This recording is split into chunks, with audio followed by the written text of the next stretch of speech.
That jingle is pretty catchy. I can't help but notice that some of the delegates actually move and shake whenever we hear it. Welcome back. Bienvenido de vuelta. Bienvenue. I hope that you stretched, that you had your lunch, perhaps you had dinner, but thank you so very much for sticking and staying with us.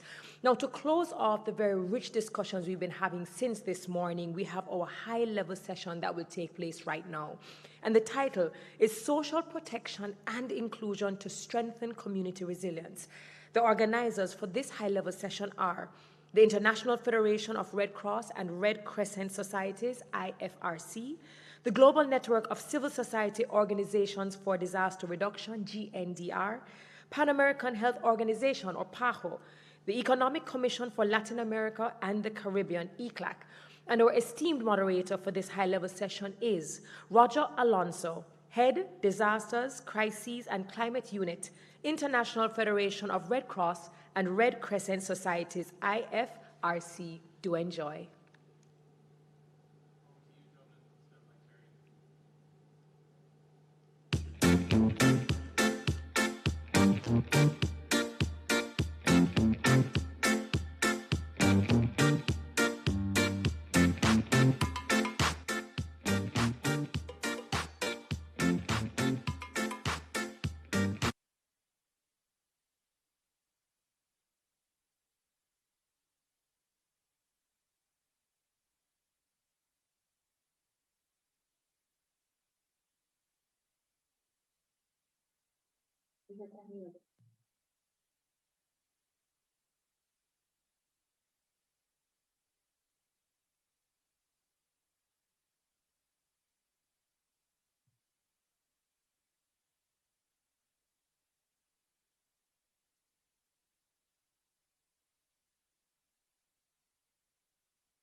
Hola, buenas tardes. Me llamo Roger Alonso.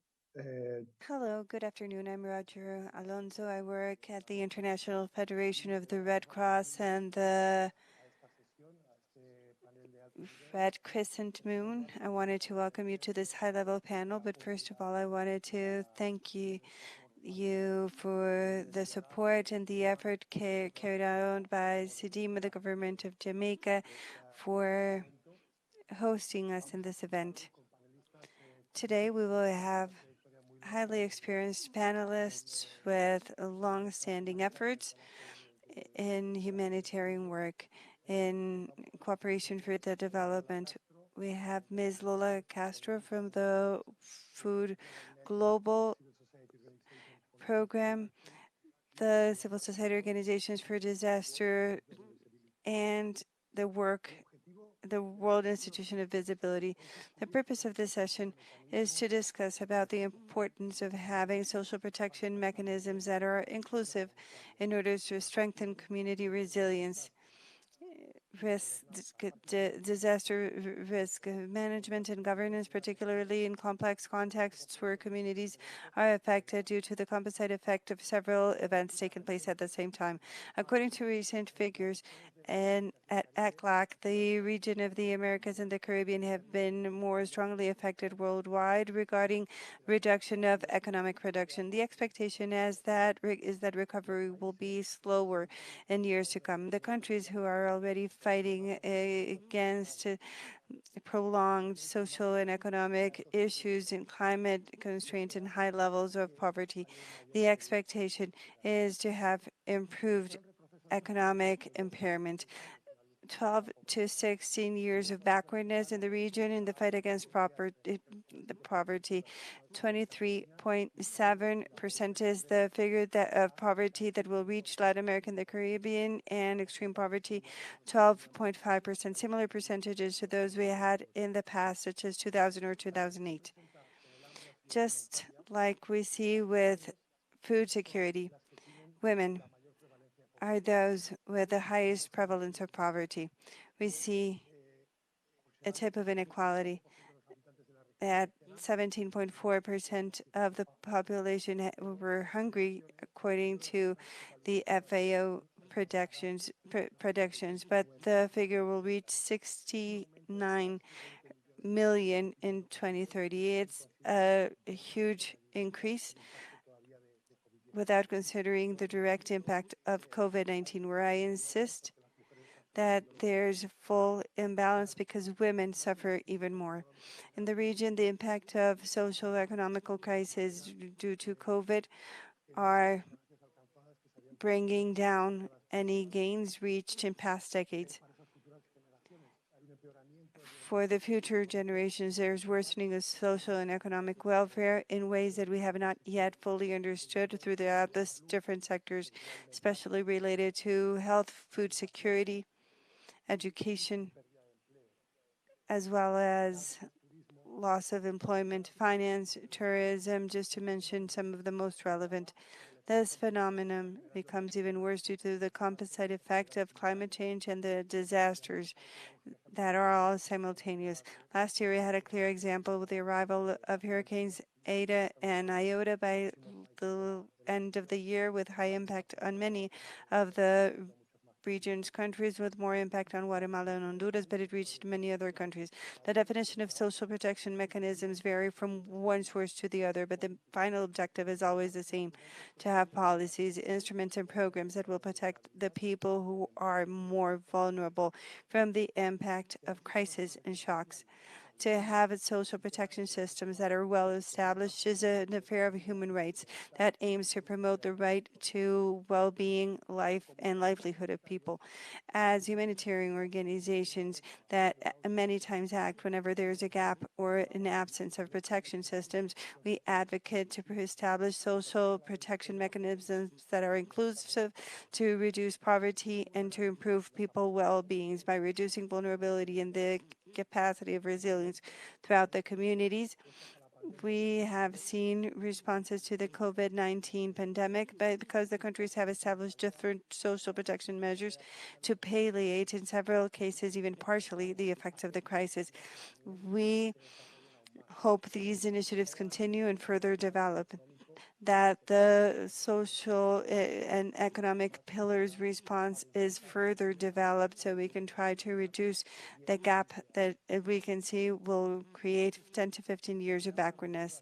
This session will be used to show the best practices and concrete actions, as well as to extend recommendations that we hope can be included in an ulterior declaration on the importance of developing social protection policies that are inclusive and that foster the development of resilient communities.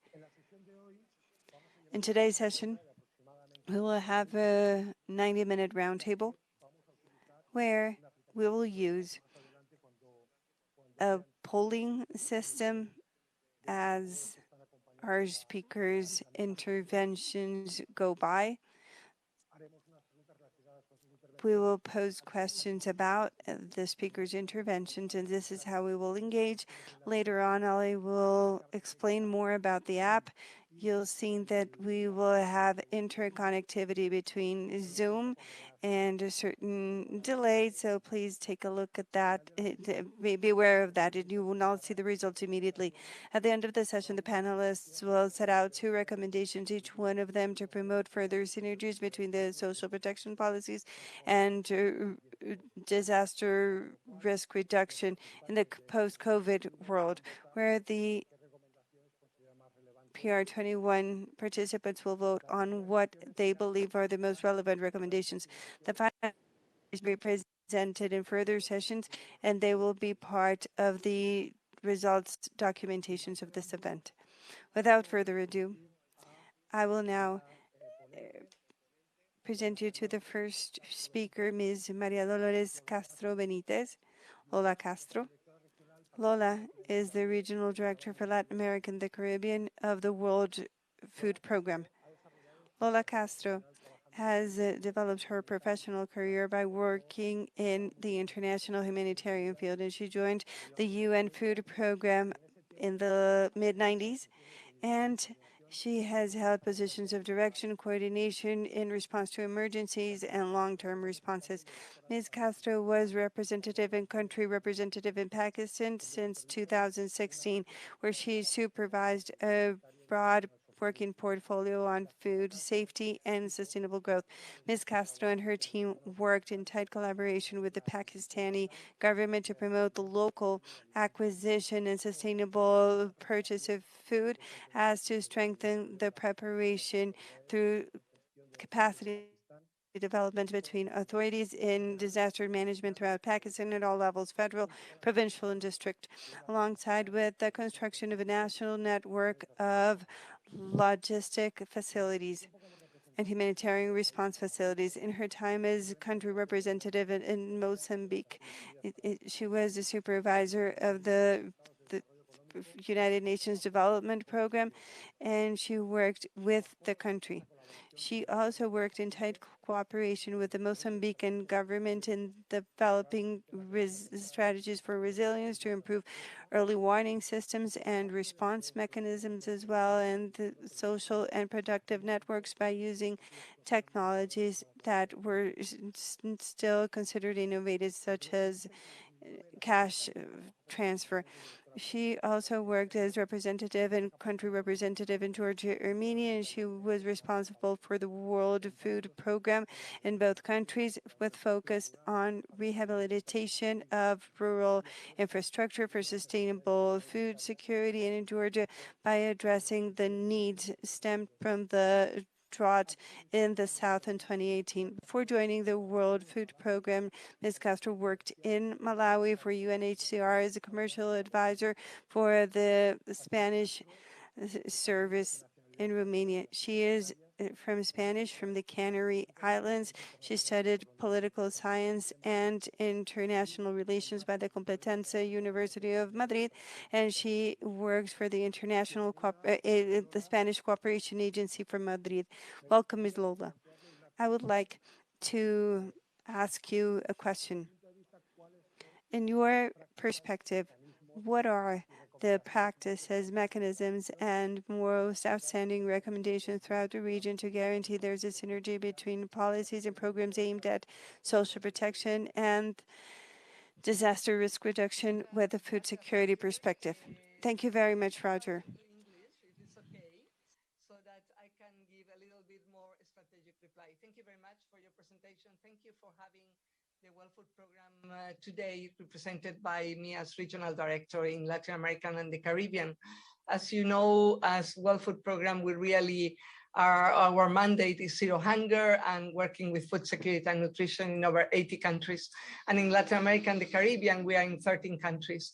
And what just very rapidly, some figures, some of them you have been quoting them already, Roger, but basically to say that really disaster risk are a major factor of hunger, of food insecurity and malnutrition in Latin America and the Caribbean.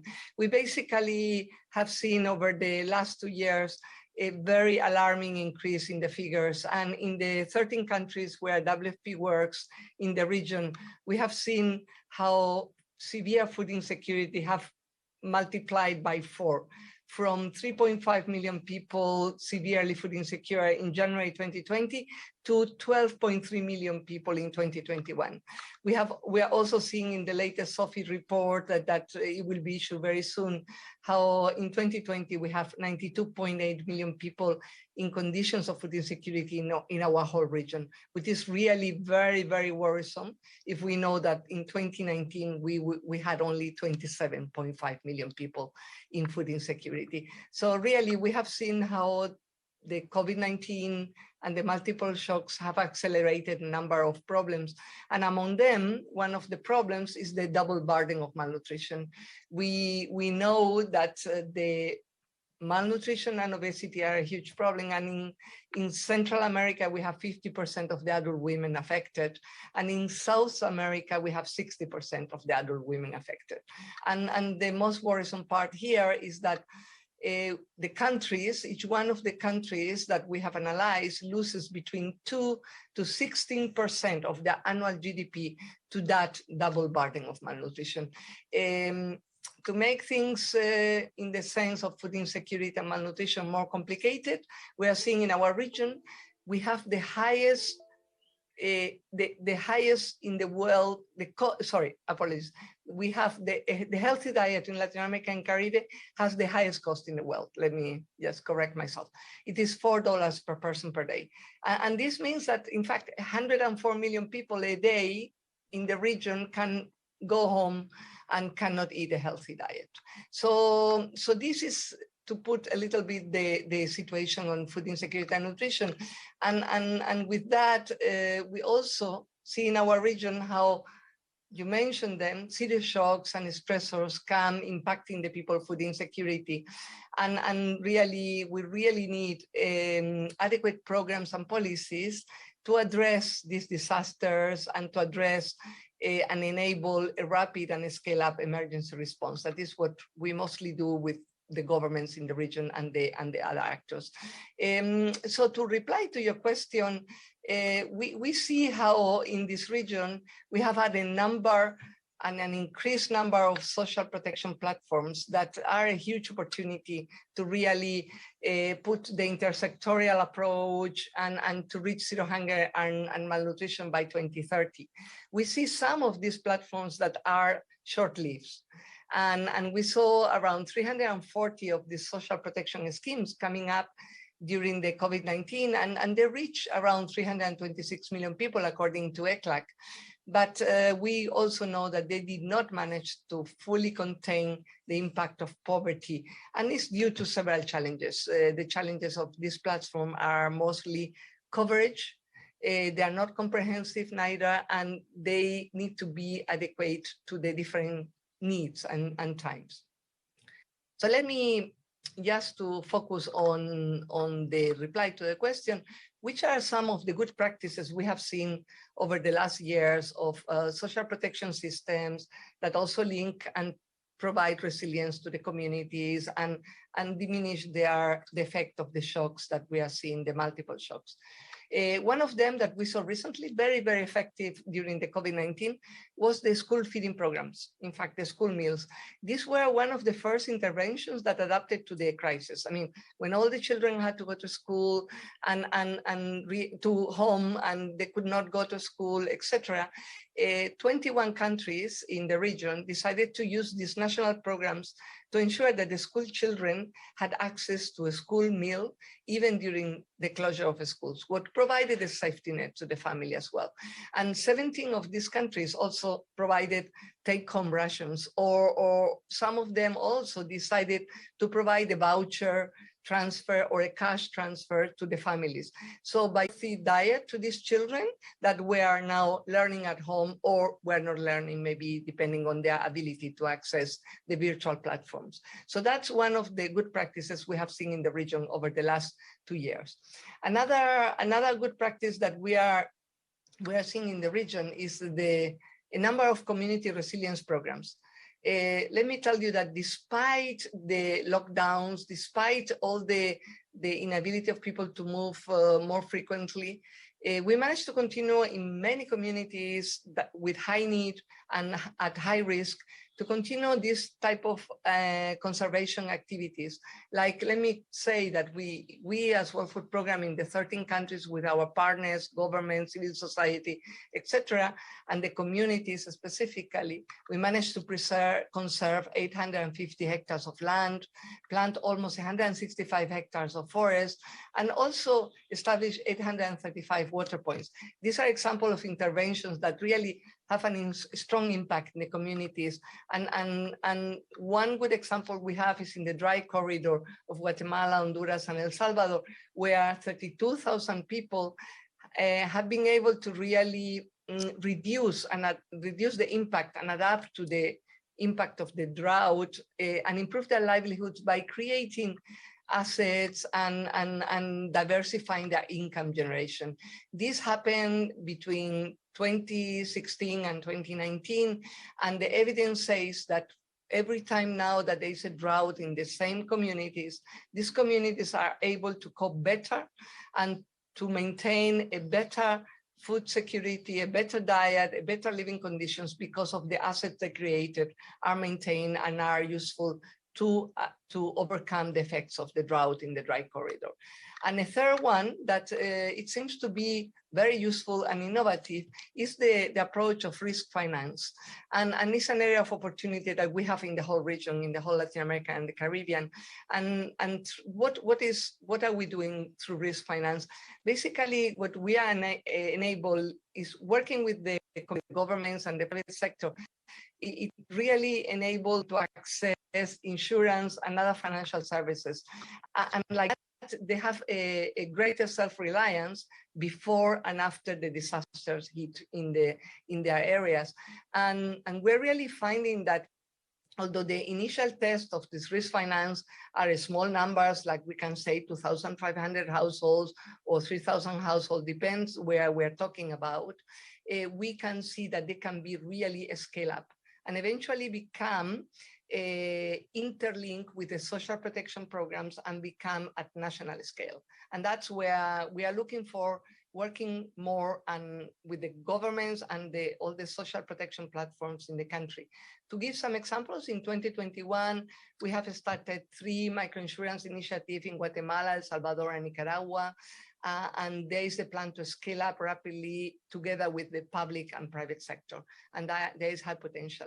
Another good example is in Cuba, where we just completed the design of a preventative insurance approach that is linked with DRR. And it will be tested in 2022 and scale up if it works well. And then going to the Caribbean, to Barbados, our Barbados multi-country office, we have just begun a pilot with the government of the Commonwealth of Dominica. And this is quite innovative because it links the parametric insurance to social protection. And it basically involves topping up the insurance of the Caribbean Catastrophe Risk Insurance Facility, or CCRIF. And those are some examples where we do believe we can do much more, scale up, and link social protection and disaster risk reduction. Let me leave it there. Lo dejo ahí. Muchas gracias, doña Lola. Thank you very much, Ms. Lola. This was very interesting. Let us move on now with Ms. Lisa Mariana Hernandez Betancourt's participation. Ms. Lisa is the regional leader for the Americas and the Caribbean of the Civil Society Global Network of Associations for Disaster Reduction, GMDR, according to the English acronym. Ms. Lisa is from Guatemala. She has a San Carlos de Guatemala University College degree and 2 PhDs in project development, political science, and community development, and she holds a master's degree on gender, sexuality, and public policy. She has worked for over 20 years in the field of health, public nutrition, and epidemiology with solid training in applied research on aging from the University of Tufts. Lisa was the Regional Director of Grant Acquisition and Management for Central America and Mexico at World Vision, working with international cooperation. It has extensive experience with bilateral and multilateral funds, as well as private foundations for Latin America. Currently, the regional leader for the global network of organizations of civil society for disaster reduction with over 1,400 enrolled organizations. Ms. Lisa, welcome. Let me ask you the first question. From the civil society perspective, what are the key factors to achieve integration between social protection, the reduction of disaster risks, and community resilience? How can there be an integration? What are the factors to integrate those three elements with more productivity? Thank you, Roger, for this opportunity. I wish to thank the United Nations for giving me the opportunity to join this high-level panel.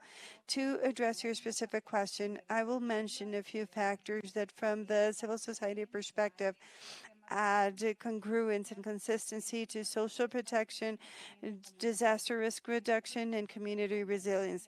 Social protection can be understood, as we know, as the policies and programs that aim to protect and prevent people from poverty, vulnerability, and social exclusion throughout certain life cycles, particularly for vulnerable populations. This morning we held a parallel session where we presented the positioning of persons with disabilities and the populations represented in women of the Caribbean working in the coastline or women cooperatives. And I think that social cooperation is tightly intertwined with the response of emergencies that aim to satisfy the needs of different populations affected by these shocks. Now, when we speak about the key factors in terms of to provide integration to the three topics already mentioned, I will bring up the first, which is that mechanisms should use information created at the local level. This is where the localization concept that is basically part of the Sendai framework echoes humanitarian work, where localization means to lead from the civil society perspective.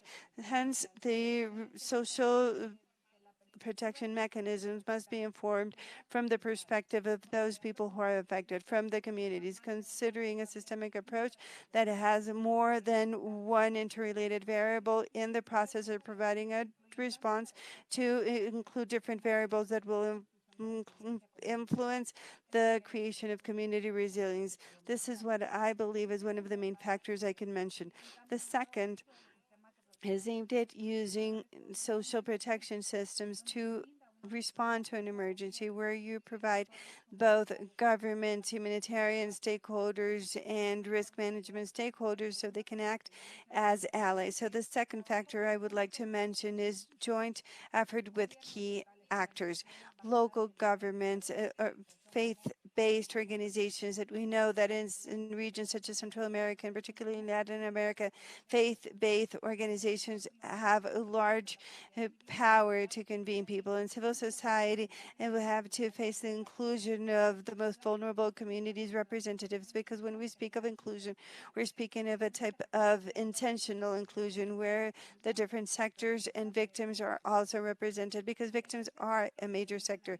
The third factor I would like to bring up is that social protection mechanisms must be continuous and stable throughout a crisis, and they should be clearly conveyed to beneficiaries.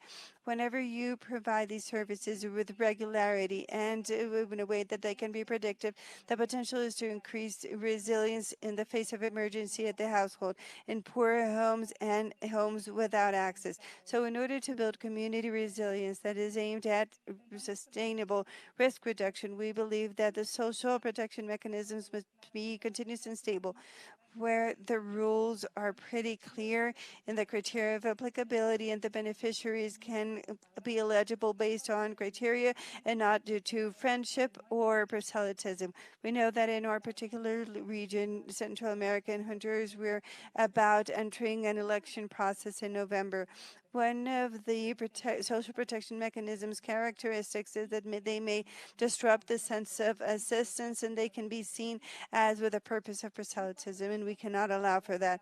A fourth factor involves the pandemic and the social economic crisis you already brought up, Roger, as well as Ms. Castro.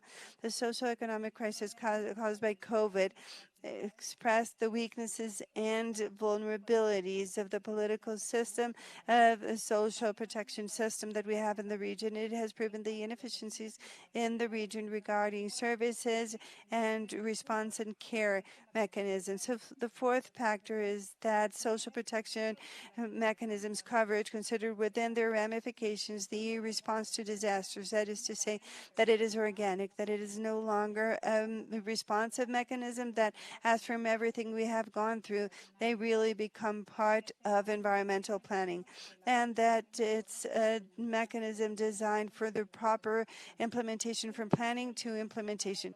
Finally, and you also mentioned this, Roger, and we should also talk about it from the gender perspective, which is one of our mandates as civil society.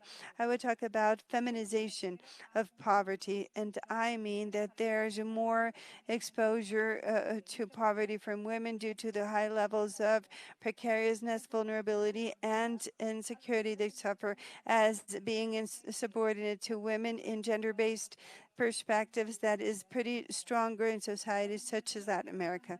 Feminization of poverty is not only lack of access to resources and the low level of decision that women have in Latin American society. So in order to build community and sustainable resilience, social protection mechanisms must aim for specific vulnerable populations. So young women who work and the mothers who work at home in the household go even further than just giving 1 hour of breastfeeding or the postpartum conditions. Mechanisms that truly support and promote that women are able to narrow down the inequality and gender gap regarding employment, access to education, and other basic services. I will leave it there, Roger, to be respectful of time, and I think I already mentioned 3 key factors important for Marcy, for Lola, and for the rest of the audience, because these are factors that can assist so we have more inclusive social protection mechanisms. Thank you very much. Thank you, Ms. Lisa.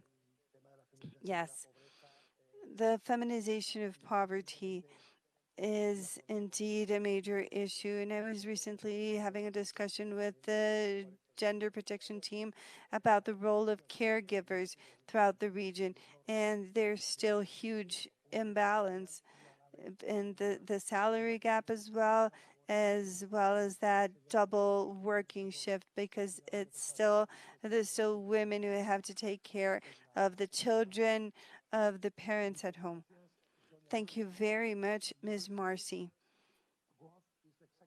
Marcy Roth. Of the World Institute on Disability, one of the world's first global disability-led organizations, advancing the rights of 1.3 billion people with disabilities worldwide. Good afternoon. Good afternoon, Thank you. Marcy. Good afternoon. Thank you, Roger, and thank you to the United Nations for this incredible opportunity to help carry the voices of 1.3 billion people with disabilities globally, and the many, many other people who are disproportionately impacted as a direct result of our collective failure to center the people most likely to be disproportionately impacted, whether it is a fast onset or slow onset disaster, whether it is any sort of shock or disruption. The people who the 2030 agenda has said that we are focusing on, the opportunity to eradicate poverty, the opportunity to lift up the people who are referred to as the most vulnerable. We have an incredible opportunity to rather than use those words, rather than speak to what our aspirations are. We have an incredible opportunity to center those folks in all of the work that we're doing.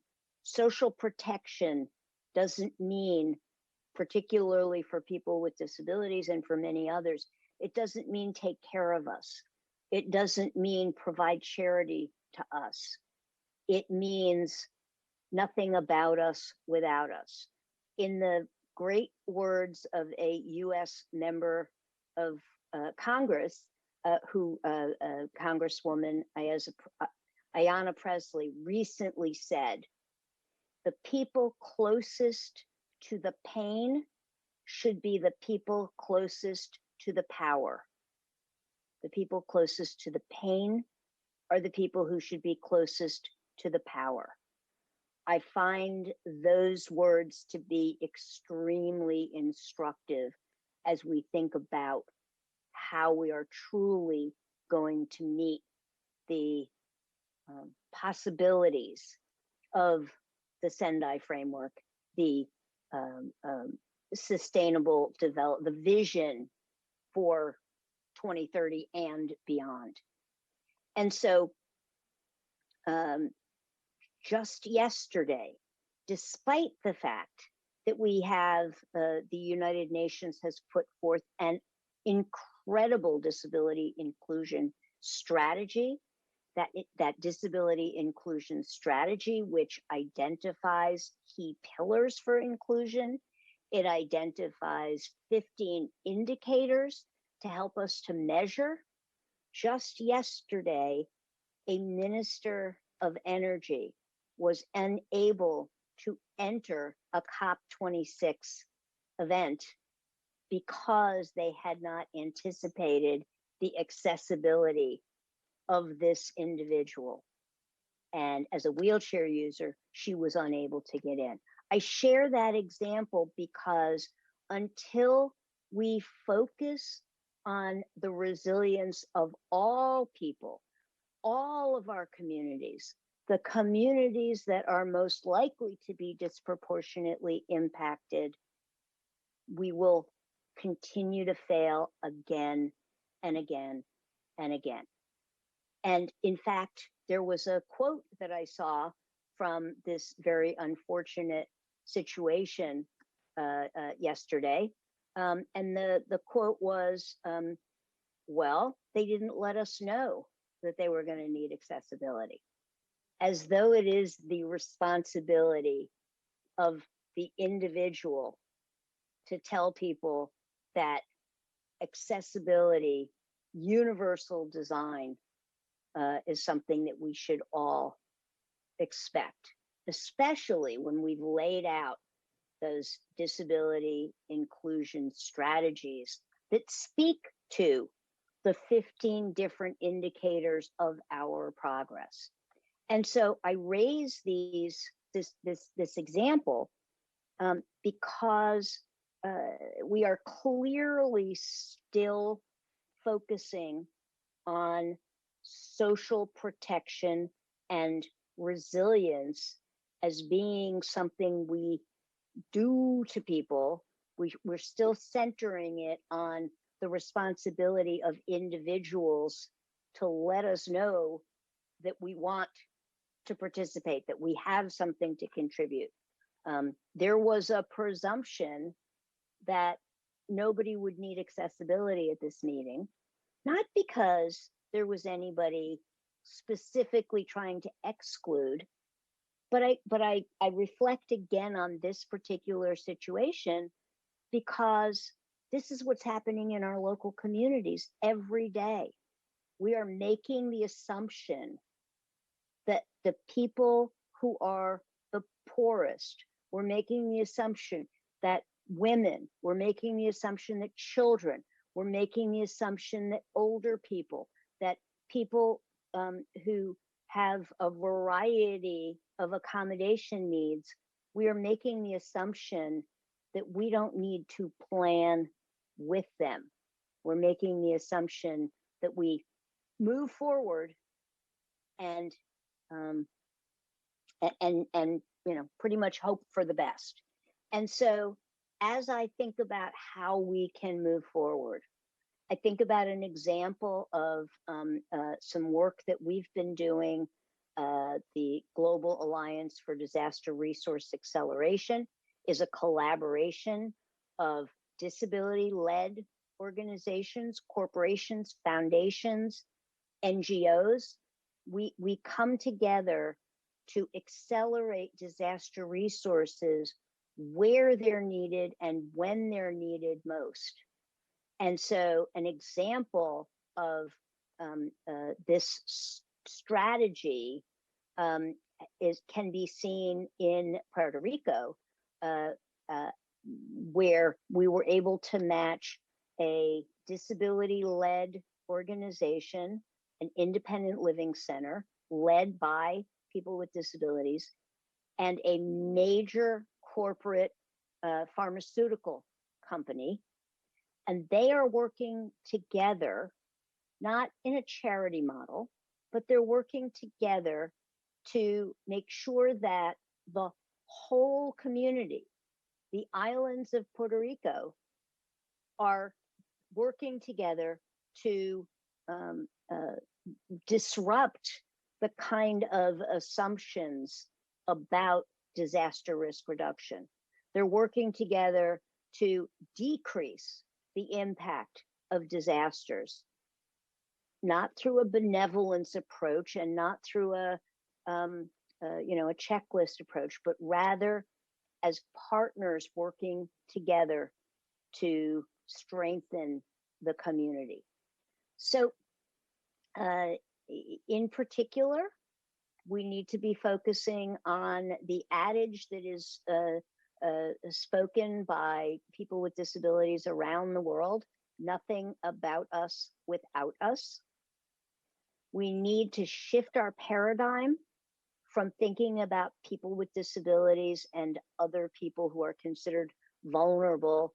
We need to shift the thinking that we are no longer liabilities, but in fact, with the right resources in place, we are powerful assets in every community. And so we have the tools, we have the expertise. Let's make sure that we move forward from this afterthought that just as recently as yesterday we witnessed, despite best intentions. And so in parting, I just, in this part of the discussion, I simply want to reflect that we in disaster risk reduction focus on building back better. I would like to suggest that we build forward better.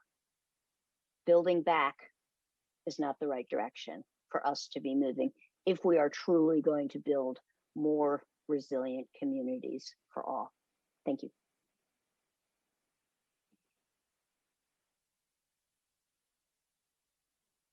Thanks, Marcy. And yeah, really strong point on the passive exclusion when we are based on assumptions that we do not need to plan with the people who are the center and the focus of what we are going to be doing. Really powerful quote, nothing with us without us. Thanks for your intervention. I would like now to give the room for a question on Slido to the audience. I'm pretty sure that we're going to have anytime soon in the chat the link to the application.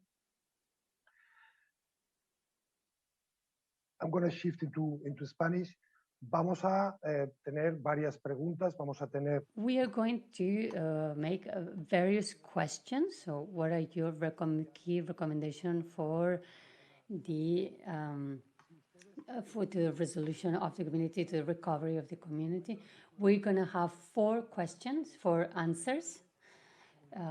So, governmental or non-governmental, the decision making, the voluntary needs or the strengthening of public policies. You can choose any of them and maybe prioritize which are more important as recommendation as mechanisms of social inclusion. I'm not sure if we have already shared the link in the chat.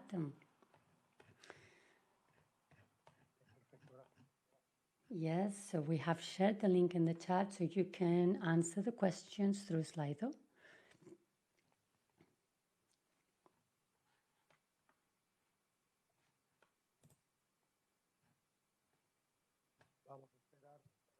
We're going to wait just a few more seconds so that everyone can vote and everyone can give their opinions. At the moment, sorry, there's a decalage between the image, but I think that the most articulation is the non-governmental organization. That's one of the key.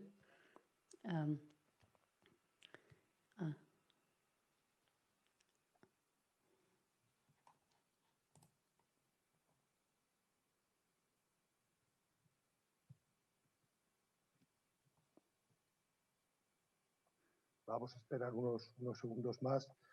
We'll just wait a few more seconds.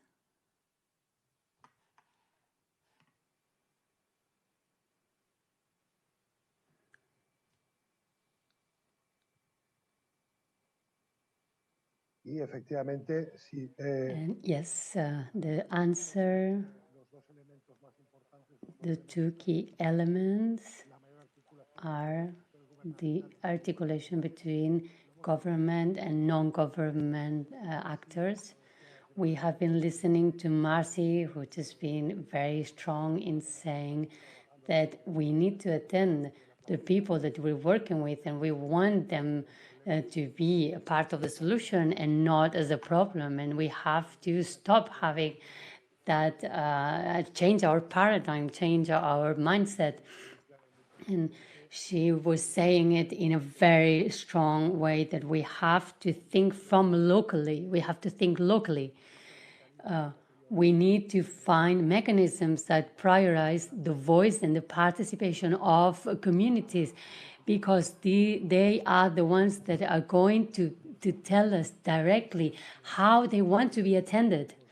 And this is how we're going to be able to create these social protective mechanisms. And Lola was also saying, giving an example that I really like, because I had the privilege of working with it, and which is the school food, the school meals. And when we're in the pandemic where the schools are closed, we can see the extending, the gap extending, and we need to have the same access meal.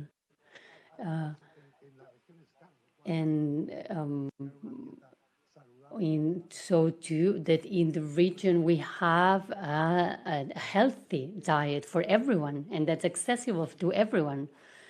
And clearly there is that role that we need to complement with non-governmental actors, but we really, what Lisa was saying, we also need to have protection systems that are stable and continuous. And we can have like a logic, a collaboration between governmental stakeholders and non-governmental stakeholders to have this stability and to be able to help non-governmental actors and governmental actors to help them create this stability of the stability of these systems. And also as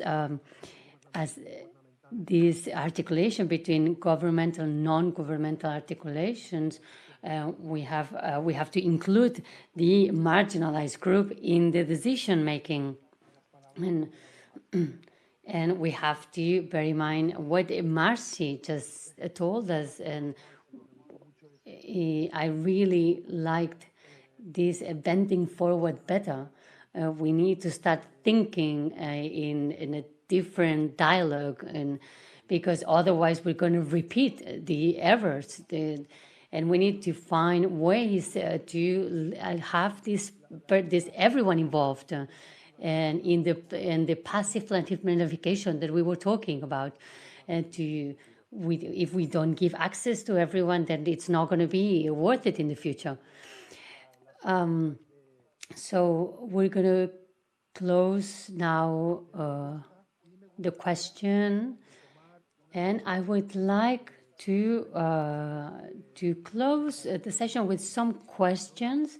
We're going to start with Lola again.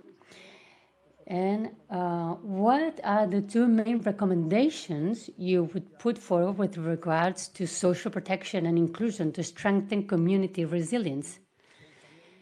And I would like to particularly look at it as we look towards social and economic recovery for all after a COVID situation, after this pandemic that we have lived in. Because we can see that the outcomes are very, very hard to see. And we can see that we are much worse now. And so what would be the two recommendations to strengthen resilience and social protection inclusion? Thank you, Ms. Lola. Yeah, thank you, Roger. And I'm very happy to have been participated with Lisa and Marcy. And now I'm going to speak in English. Let's say two recommendations very, very rapidly. My first one will be very much linked with what we have heard from our colleagues, and is to invest in social protection systems that are really more inclusive and include the whole range of the vulnerable people we're talking about. And also that they are more comprehensive and multi-sectorial, because we have multiple shocks. We're not talking anymore about one shock at a time. We're talking about addressing multiple shocks. So for that, we need inclusiveness to the whole of society and comprehensive in the to address the multiple shocks. And why I say that also, because coming from my mandate on hunger and malnutrition, and we will not be able to eradicate by 2020 if we don't take bold steps to address this unequal access to nutritious food.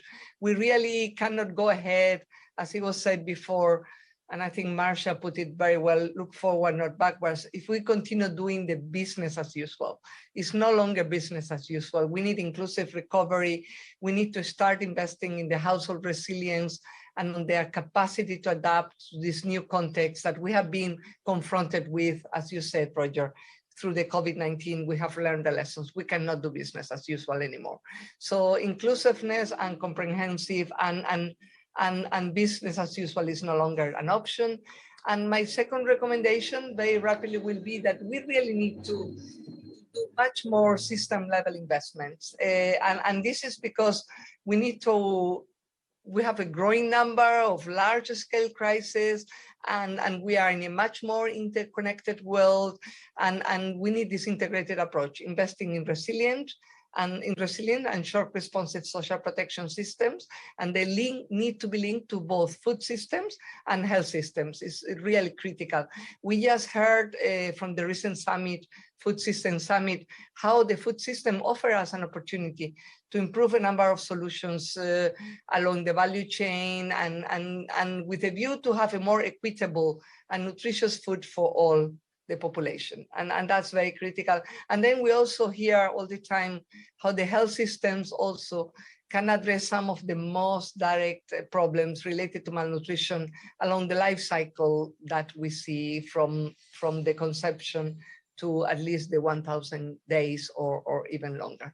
And on that one also, I think it's great that we are here, civil society, international federation, United Nations, governments, we are talking, and really we need to strive for much better collaboration and coordination among all of us, but also among different sectors. We cannot see the thing in silos anymore. We need to be doing inclusive social protection that takes DRM into account, health, education, and climate, and will bring all together through different synergies. And also the coordination, as I mentioned before, public and private actors, governments, private sector, and multilaterals, to really be able to achieve and scale up the programs and make more sustainable all these social protection systems and do more community resilience through them, as in fact Lisa said before. So let me leave it there, and really great discussion today, and hope this contributes. Thank you. Gracias, doña Lola.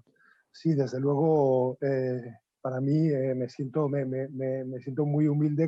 Thank you, Lola. Yes, I feel very humble with the high stake level that we have here in the panel, and of course, business as usual is not a solution, and we need to focus on the health systems and food systems, and as you just have said, Lisa. Miss Lisa, I would like to ask you, how can we secure coherence between the different development agendas like SDGs, Sendai, and Paris, and the national and local strategies? It's something that we usually see in our organization, in the Federation, because how we harmonize these high-level policies with something more local in our societies from our volunteers. What's your point of view? How do you think we can harmonize those plans, those development plans and strategies in order to achieve both social inclusion and resilient communities, to have these high-level policies and the participation of the community in these big events? Yes, I think that when we see as the frameworks of reference, and it could be complicated because, for example, Sendai has 7 objectives, 4 priorities, and so we have lots of numbers, and in the SDGs there's 17, and the agreements in Paris also, they have lots of declarations that some of them talk about the community implementation, and some of them don't. But so we need to stop poverty, to eradicate poverty, and I think one of the solutions as organizations of the civil society, we need to find common denominators, so to have strategies that share the same goal. So we need a common goal and common cause, for example, to tackle the climate change in developing countries.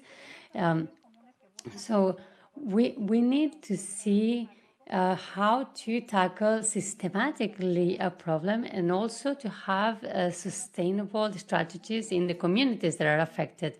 And also we see that each of these frameworks have systems, and this is where the communities need to be heard, and we need to have the voice of the communities.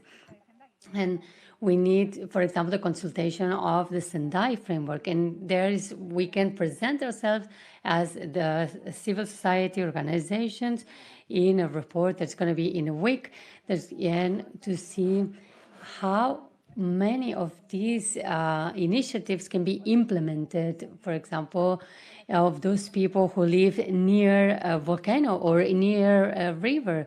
And as civil societies, we don't have that. And the important thing is to talk about how this mechanism of social inclusion are really inclusive, as Lola was saying, and to contribute to strengthen resilient communities, and which is the responsibility of academia, governments, and also the organizations and civil society. We need to have also a place. We need to collaborate, and in order to have just investments, fair investments, to close the gaps, and to work with vulnerable society, as Marcia was saying, Yes, they're vulnerable, but that doesn't mean that they cannot be taken into account.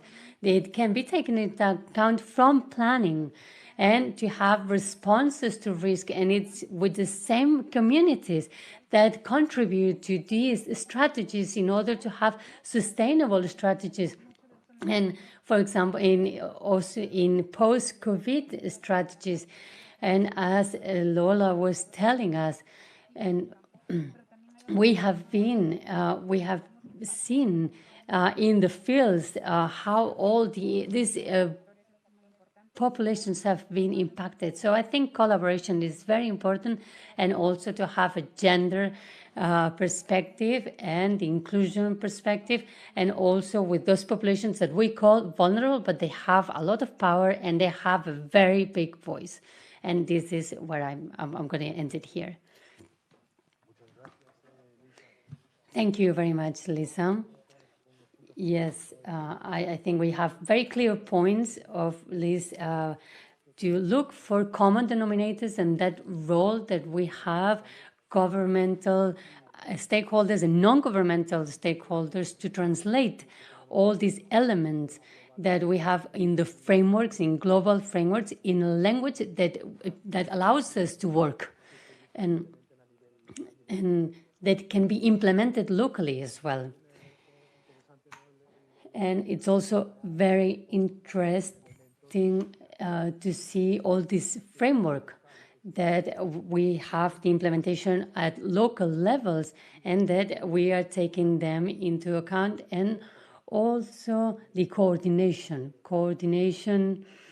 And there has to be a dialogue between all the parties, all the stakeholders, a constant dialogue, so that we are all in the same page, that we have the voice of those populations that are more vulnerable and that sometimes are forgotten.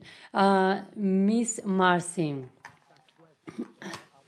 And before doing the wrap up of the session and trying to summarize a lot of good content, what would be your final thoughts on the social protection and what we've been discussing, how we reach that localization with social protection, listening to the people down there? So what are your final thoughts, please?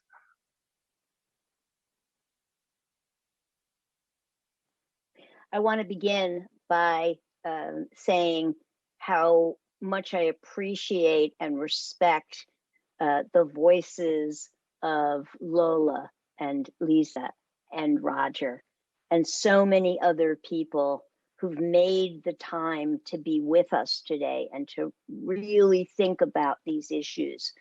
And I'm going to take a moment and talk about what I mean when I say build forward better. So when we think about disaster risk reduction,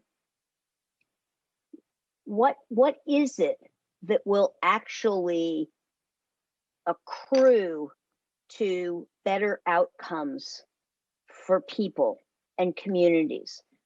Well, so how do we improve our ability to deliver information to people?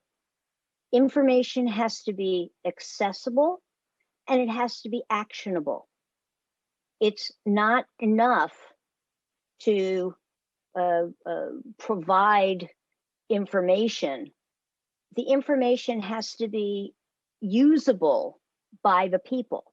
So whether it's alerts and warnings, whether it's mitigation, whether it's the information that they need in order to be able to take personal protective measures, there is no downside to everybody having access to information that they can act on. Our communities will be more resilient when more people are able to take those personal protective measures. When it comes to evacuation, one of the challenges that I think we are really struggling with in this build back better is, for instance, we talk a lot about elevating, right, to protect our spaces against the inundation of water. But when we elevate, many people are not able to take advantage of that elevation. And so rather than solving a problem, we've actually created a new problem. And I'm not suggesting that I have all of the answers or that I know what those solutions are. But if we're going to build better, we need to figure out how we don't create unintended consequences. The hydrologic crises that we deal with on a daily basis across the globe, serious problems. I don't have to tell the folks who are here today, but we can't just simply lift everything up and let it go by underneath us. That leaves lots of people behind. When we're thinking about the challenges of migration, because of whether it's slow moving or fast moving disasters, we need to be thinking about what it's going to take for everybody to be able to migrate to a better circumstance. It should not be presumed that when people need to leave one area and move to another, that things are going to be worse. It should be presumed that this is an opportunity to make things better. This means more people having opportunities for education. This means more people having adequate housing and clean water and the hygiene, healthcare. If that were a standard that we wouldn't settle for any less than, we can make that happen. We spend an unbelievable amount of money before, during, and after disasters. And yet we don't spend that money with the absolute commitment that this is an opportunity to do things better. We do it as a, let's see how we can, get rid of the debris or clean up the mess. If we were to collectively commit that all money invested is invested to optimize the outcomes of the whole community, that's where we're going to build resilience. That's where we're going to build forward better.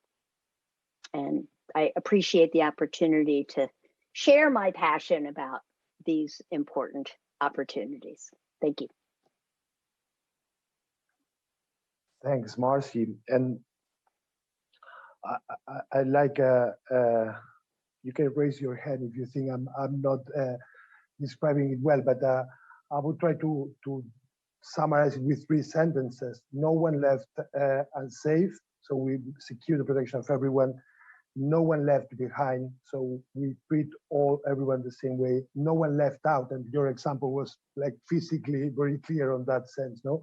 So to try to maintain those 3, no one left outside, no one left unsafe, no one left behind. And with that, we can really,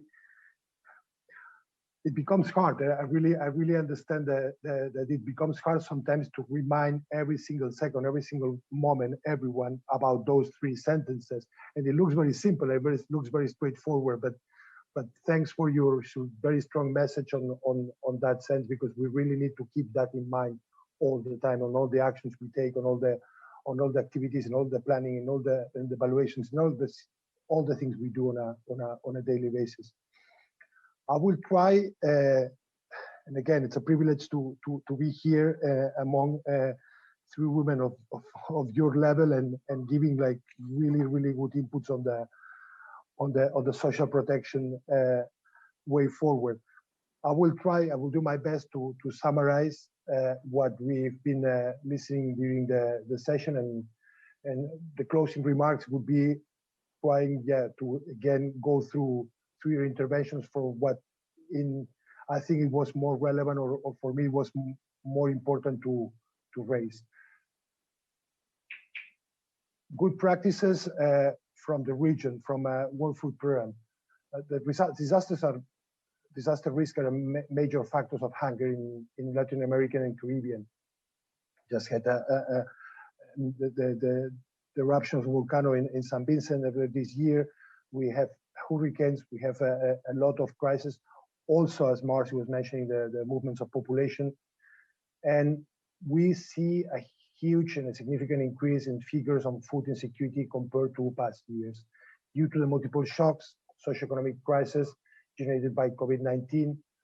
So right now, our region has the highest cost for a healthy and nutritious diet. That poses a challenge. Obviously, it requires a higher effort to reach that economic effort to reach that diet. New social protection platforms have been put together, and this is an important opportunity that unfortunately could be short despite its benefits. I mean, there's a lot, but still not enough. If they are not really strengthened, they need, and again, I'm linking to what Lisa was saying, sustainable social protection systems. They need to be adequate and expanded to meet the current population needs and times. And again, I mean, it was very clear, usually it's not a solution. We are not in what we were. We were not even before, but now it has been a quite big eye-opening that we cannot keep on going the same way. One of our interventions to be successfully adapted to the crisis were the school feeding programs. And again, loved that example because I've been doing that in my past, in my youth, and I think it's brilliant how such an important program can be easily and quickly adapted to a new reality. The community resilience programs that were developed despite the lockdowns and able to be preserved through community gardens, for example, that were maintained during the pandemic, adapted and became an option to diversify the livelihood source of the dry corridor. Another topic that I really liked was the risk finance, and more we talk about early action and forecasting and trying to handle the risks in a different way. And that's another option, that's another opportunity. Lola was very clear on that, by enabling these key stakeholders and communities to access financial services, to increase the self-reliance. There is an opportunity to scale up and test in 2022 in the Caribbean, linking to parametric insurance with social protection programs. Thanks Lola for brilliant examples, and I highlight those three, but it was a really good session, or really good intervention on very clear actions that how have been adapted and how have been changed to the new reality. Doña Lisa, me gustaría, y lo enumeró de una manera muy estructurada, esos 5 factores clave para el éxito de los mecanismos de protección social. Ms. Luisa described the 5 elements important for social protection. First of all, social protection is intertwined with the reduction of disasters, and it should aim at people affected by the shocks. Mechanisms, in order to be successful, should be located and informed locally so they can become effective. Likewise, they must be conditioned according to the emergency and include the key stakeholders. We must act in tandem with the civil society or faith-based organizations, which in my case, since I've worked in other regions, these are pretty significant and relevant organizations. Regardless, their faith and their level of capillarity is huge because they actually work at grassroots level. They must be stable, continuous.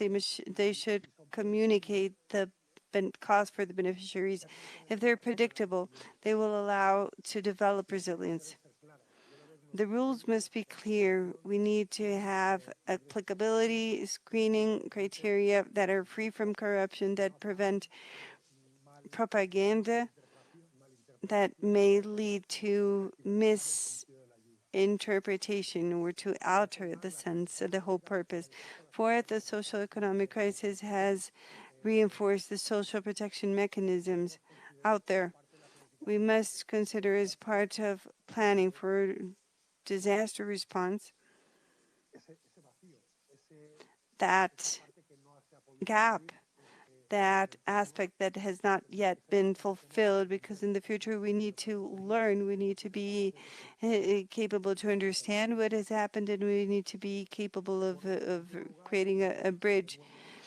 Finally, and once again, reinforcing on underscoring the group mostly affected by the pandemic, that we must be more inclusive and address the lack of access to resources. So we need to build gender-based mechanisms that will allow us to narrow down the salary gap, the gender gap, the caregiver gap, or access to employment from all sorts of elements. Marcy, I'm going to shift again to English, sorry, because the notes I was taking were in the language of the intervention. She has been very clear on a disproportionate impact of disasters in people with disabilities. And what we have ahead is an incredible opportunity to eradicate poverty, to center out our efforts.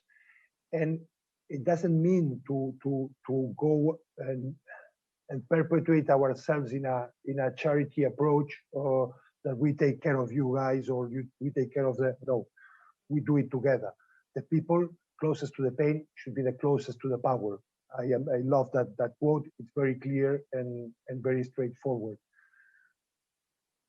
Despite the efforts being carried out to inclusiveness, there is still exclusion in place. There's a passive exclusion. If we cannot include everyone, community resilience will not be successful.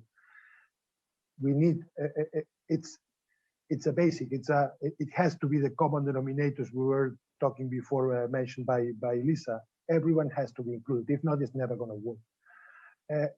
An universal design cannot be accepted.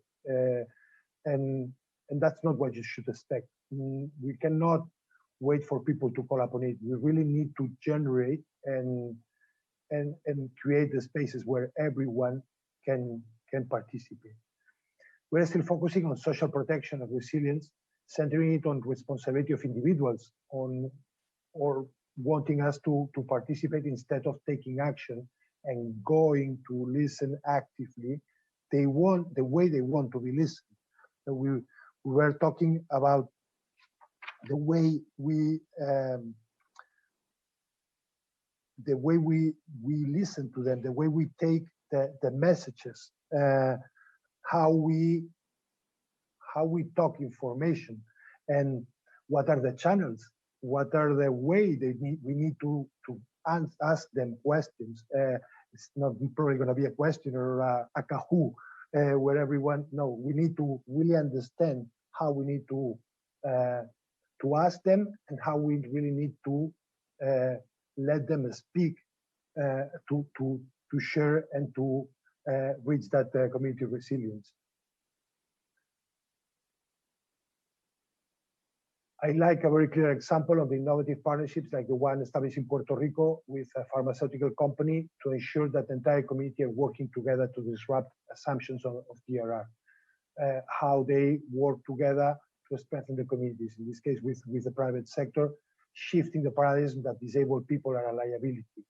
We have the tools to shift from an after thought to participant and stakeholders for DRR planning. So we really need to change and that paradigm, and we have the tools on our hands. We just really need to take it seriously. Recommendations from Doña Lola Castro: invest in inclusive social protection systems. more comprehensive to address multiple shocks. Take bolder steps to secure access for all. Business as usual is not longer an option. Do investments at system level. We need a more integrated approach to invest in resilience. We can no longer work in silos. Social protection that brings together climate, health, disaster management to achieve and scale up the programs in place.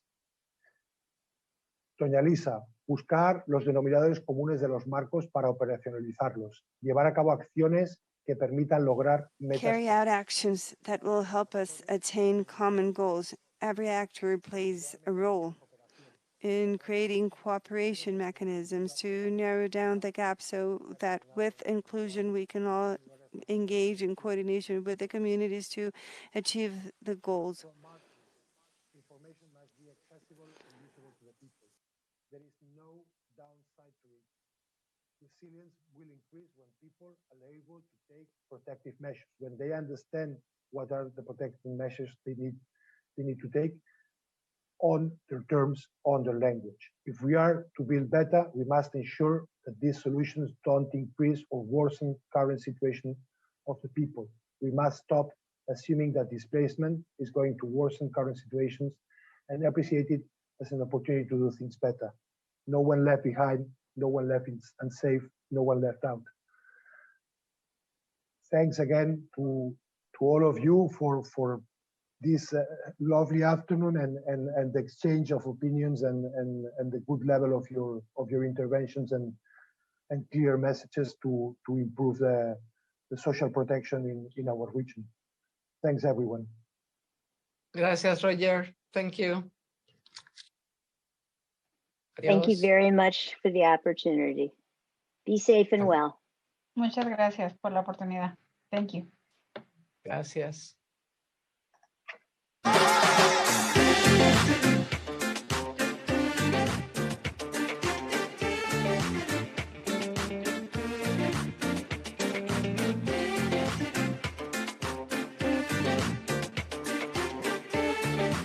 Thank you very much. Gracias, Roger. Ya nos encontramos un día. Adiós, Lisa. Mucho gusto, Marcy. Nice to meet you, Marcy.